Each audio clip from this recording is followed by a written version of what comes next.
pertama, wakalah. Wakalah adalah akad perkawinan antara dua pihak, di mana pihak pertama mewakilkan suatu urusan kepada pihak kedua untuk bertindak atas nama pihak pertama. Cara pengaplikasiannya yaitu melalui penerbitan letter of credit atau LPC, atau penurusan permintaan antar barang dalam negeri dan dari barang di luar negeri.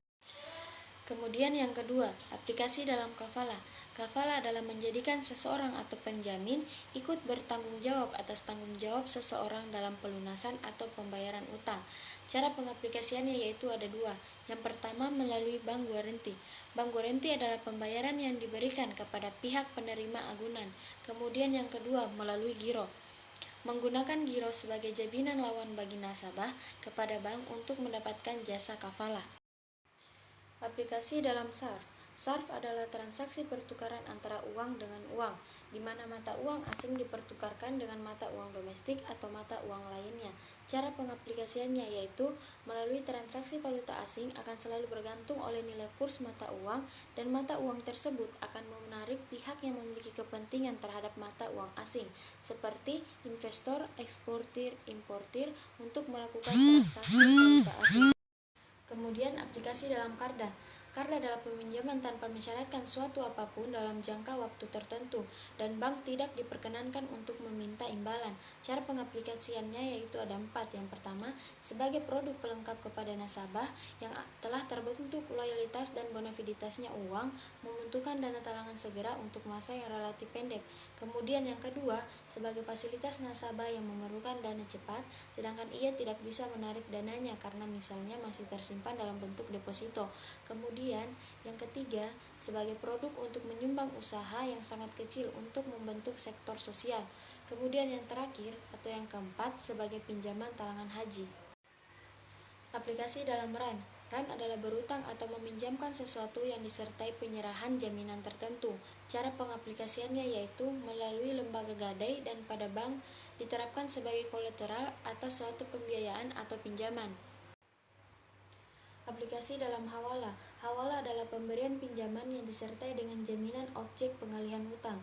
Cara pengaplikasiannya yaitu ada 3. Yang pertama, factoring atau anjak piutang, di mana para nasabah yang memiliki piutang kepada pihak ketiga memindahkan piutang itu kepada bank. Bank lalu membayar piutang tersebut dan bank menagihnya dari pihak ketiga itu. Kemudian yang kedua, post debt, di mana bank bertindak sebagai juru tagih tanpa membayarkan dulu piutang tersebut. Kemudian yang ketiga, bill discounting. Secara prinsip, bill discounting nasabah hanya membayar fee. Fee yang dimaksud adalah biaya. Yang pertama, giro syariah. Giro syariah adalah salah satu produk bank syariah yang termasuk kategori simpanan atau penghimpunan dana atau funding. Berbeda dengan tabungan atau produk simpanan biasa, giro digunakan untuk pembayaran non-tunai, di mana pencairannya harus menggunakan bilet giro, cek maupun sarana perintah bayar lainnya. Deposito syariah adalah produk investasi dalam bentuk simpanan berjangka yang terbebas dari riba. Karena berjangka, deposito syariah lebih menguntungkan daripada simpanan syariah. Hal ini terjadi karena bank syariah mengelola dana nasabah yang tertahan tersebut. Kemudian yang terakhir adalah tabungan syariah. Tabungan syariah adalah salah satu produk perbankan syariah yang sangat penting. Produk simpanan ini dapat membantu seseorang dalam mengatur keuangan dan mencapai tujuan finansialnya.